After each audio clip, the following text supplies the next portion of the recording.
ഹരി ഓം. ഏവർക്കും വൃന്ദാവനത്തിന്റെ യൂട്യൂബ് ചാനലിലേക്ക് സ്നേഹപൂർവ്വം സ്വാഗതം. ഞാൻ എസ് ദേവനന്ദ. ഇന്ന് നമ്മൾ ചർച്ച ചെയ്യുന്നത് വ്യാഴത്തിന്റെ രാശിമാറ്റത്തെ കുറിച്ചാണ്. 2024-25 സമയത്ത് നടക്കുന്ന വ്യാഴത്തിന്റെ രാശിമാറ്റം. മെയ് 1 തീയതിയാണല്ലേ രാശി മാറുന്നത്. മെയ് 1 രാശി എങ്ങോട്ടാണ്? മീനം രാശിയിൽ നിന്ന് ഇടവൻ രാശിയിലേക്കാണ് എന്താ വ്യാഴത്തിന്റെ ഗുരു അല്ലെ ബൃഹസ്പതിയുടെ രാശി മാറ്റം എന്ന് പറയുന്ന പൊതുവെ വ്യാഴം എന്ന് പറയുന്ന ശുഭഗ്രഹമാണ്. സോ എന്താണ് എല്ലാവർക്കും നല്ല ഫലങ്ങളൊക്കെ ചെയ്യുന്നത്. അതുപോലെ തന്നെ ഇത് ഇടവത്തിൽ നിൽക്കുന്ന വ്യാഴമാണ് അല്ലെ. ഇടവത്തിൽ നിൽക്കുന്ന വ്യാഴത്തിന് അതിൻ്റെതായ പ്രത്യേകത ഉണ്ട്. പൊതുവെ പണപരമായിട്ടുള്ള കാര്യങ്ങൾ, സാമ്പത്തിക ധന സംബന്ധമായിട്ട് നോക്കുകയാണെങ്കിൽ പൊതുവെ നേട്ടങ്ങൾ നൽകുന്ന വ്യാഴമാണ്.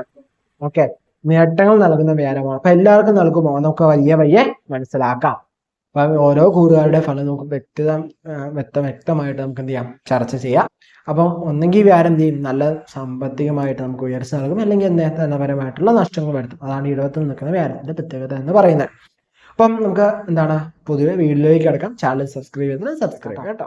മിഥുനക്കൂർ അഥവാ മിഥുന രാശി, ഇവർക്ക് പൊതുവെ എങ്ങനെയുണ്ട് വ്യാഴം എന്ന് ചോദിച്ചു കഴിഞ്ഞാൽ 12ാം ഭാവത്തിലാണ് വ്യാഴം എന്ന് പറയുന്നത്. 7, 10 ഭാവങ്ങളിലാണ് ഭാവാധിപനാണ് വ്യാഴം എന്ന് പറയുന്നത്. 4, 8 ഭാവങ്ങളിലേക്ക് വ്യാഴത്തിന്റെ ദൃഷ്ടിയും ഉണ്ടാവും. പൊതുവെ എന്താണ് കേന്ദ്രാവിത്ത ദോഷം നൽകുന്ന വ്യാഴമാണ് ഇവർക്ക് ഇരിക്കുന്നത്. മിഥുന രാശിക്കാർക്ക് ഇവർക്ക് പൊതുവെ പറയുമെങ്കിൽ രാഷ്ട്രീയ മേഖലയിലൊക്കെ നിൽക്കുന്നവർക്ക് നല്ല രീതിയിൽ ശോഭിക്കാൻ പറ്റിയ സമയമാണ്.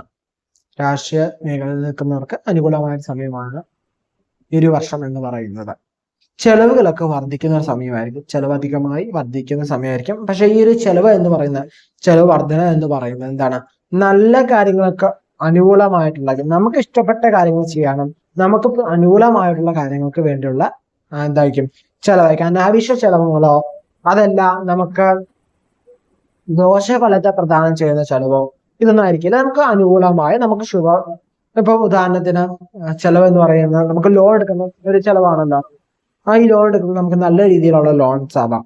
ചിലപ്പോൾ ഹൗസിംഗ് ലോൺ ആവാം, എഡ്യൂക്കേഷൻ ലോൺ ആവാം, പ്രോപ്പർട്ടി ലോൺ ആവാം, അല്ലെങ്കിൽ വെഹിക്കിൾ ലോൺ ആവാം. ഇങ്ങനെയുള്ള ഇപ്പൊ ഒരു കാറ് വാങ്ങണമെങ്കിൽ അതിന് ചെലവുണ്ട് അല്ലെ. അപ്പൊ അത് നമുക്ക് അനുകൂലമാണ്. ഒരു വീട് പണിയണമെങ്കിൽ അതിന് ചെലവുണ്ട്, ചെലവില്ലാതെ ഉണ്ടാക്കാൻ പറ്റില്ലല്ലോ. സോ ചെലവ് കൂടുക എന്ന് പറയുന്നത് നമുക്ക് അവിടെ എന്തോ ഉണ്ടാവുന്നു അല്ലെ. അപ്പൊ ചെലവ് വേറെ രീതിയിലുണ്ടാവാം. മോശമായിട്ട് നമുക്ക് അനാവശ്യമായിട്ട് കാര്യങ്ങൾ വാങ്ങിക്കൂട്ടി നമുക്ക് ചെലവുണ്ടാക്കാം. മദ്യം കുടിക്കുന്ന മദ്യം കഴിച്ച് ചെലവുണ്ടാക്കാം അല്ലെ. മദ്യം കൂട്ടിക്കഴിഞ്ഞാൽ ചെലവായി. പക്ഷെ അത് നമുക്ക് അനുകൂലമല്ല. നമുക്ക് കുടിക്കുന്നവർക്ക് സന്തോഷമുള്ള കാര്യമാണ്, പക്ഷെ അതല്ല ഉദ്ദേശിക്കുന്നത്. നമുക്ക് നല്ല കാര്യമാക്കി നല്ലതിലോട്ടുള്ള ശുഭകാര്യങ്ങൾക്ക് വേണ്ടിയുള്ള ചെലവ് വർധനമായിരിക്കും കേട്ടോ. ഇടവത്തിലുള്ള അല്ലെങ്കിൽ ഇടവ രാശിയിലുള്ള വ്യാഴം എന്ന് പറഞ്ഞാൽ മിഥുനത്തിന് എന്താണ് 12ാം ഇടമാണല്ലോ. ഇവർക്ക് പൊതുവെ എന്താണ് ഒരു നല്ലൊരു സ്ഥാനമാറ്റത്തിനും യോഗമുള്ള സമയമാണ്. ജോലി സംബന്ധമായിട്ട് നിൽക്കുമ്പോൾ ആ ഒരു സ്ഥാനമാറ്റം നമുക്ക് നല്ല പ്രൊമോഷൻ രീതിയിലേക്കുള്ള ചെലവ് നമുക്കറിയാം. വാഹനത്തിനുള്ള ഒരു യോഗം നമുക്ക് പറയാവുന്ന സമയമാണ്. ഭവന യോഗം പറയാവുന്ന സമയമാണ്. അതാണ് നേരത്തെ പറഞ്ഞ എന്താണ് ഭവന ലോൺ എടുക്കാം നിങ്ങൾക്ക്, അല്ലെങ്കിൽ വാഹനത്തിന് വേണ്ടിയുള്ള ലോൺ എടുക്കാം. നമുക്ക് ആ ചെലവ് ഉണ്ടാവും. നമുക്ക് അങ്ങനെ ഇതായാലും നമുക്ക് അതുപോലെ തന്നെ ചെലവുകൾ വർദ്ധിക്കുന്നത് നമ്മൾ പറഞ്ഞു ലോൺ എടുക്കുന്നത് ചെലവാണ്. അപ്പൊ ലോൺ വർദ്ധിക്കാൻ സാധ്യത കൂടുതലാണ്. വയറ് സംബന്ധമായിട്ടുള്ള പ്രശ്നങ്ങൾക്ക് ഒരു സൊല്യൂഷൻ കിട്ടും. നമ്മുടെ സ്റ്റൊമക് റിലേറ്റഡ് ആയിട്ട് എന്തെങ്കിലുമൊക്കെ പ്രശ്നങ്ങളുണ്ടെങ്കിൽ ആ പ്രശ്നങ്ങൾ ഇപ്പം ഇത്ര നാള് വയറുവേദനയാണ്, പക്ഷെ ഡോക്ടറിനെ അടുത്ത് പോയി ചെക്ക് ചെയ്യുമ്പോൾ നിങ്ങൾക്ക് വയറുവേദന കാണാനില്ലായിരുന്നു. പക്ഷെ ഇനി അത് ഈ മെയ് 1 ശേഷം അങ്ങനെ വയറുവേദന ഉണ്ടല്ലേ, വയറിന് എന്തെങ്കിലും അസുഖം നിങ്ങൾ പോയി ചെക്ക് ചെയ്ത് എന്തെങ്കിലും കുഴപ്പമുണ്ടെങ്കിൽ അതിന് കൃത്യമായ ഒരു പരിഹാരം ലഭിക്കുകയും ആ ഒരു ചികിത്സ നടത്തുമ്പോൾ നിങ്ങൾക്ക് ആ ഒരു രോഗത്തെ ഭേദപ്പെടുന്നതായും അല്ലെങ്കിൽ കുറഞ്ഞു വരുന്നതായിട്ട് നമുക്ക് കാണാൻ പറ്റും.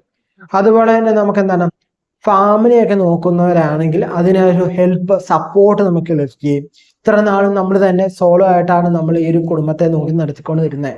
നമ്മുടെ കഠിനമായ അധ്വാനം കൊണ്ട് നമ്മൾ ആ കുടുംബത്തെ നോക്കുകയും ജോലിക്ക് പോവുകയും വന്നിട്ട് ബാക്കിയുള്ള കാര്യങ്ങൾ ഇതെല്ലാം ചെയ്തുകൊണ്ട് നമ്മൾ ഒറ്റ ആളാണെങ്കിൽ അതിനൊരു സഹായം ലഭിക്കുകയോ സഹായം ചെയ്യാമെന്നൊരാൾ പറയുകയോ ചെയ്യുന്ന സമയമായിരിക്കും. അതേപോലെ ബിസിനസ് കാര്യങ്ങളൊക്കെ ഒന്ന് ശ്രദ്ധിക്കുന്നത് ഉത്തമമായിരിക്കും.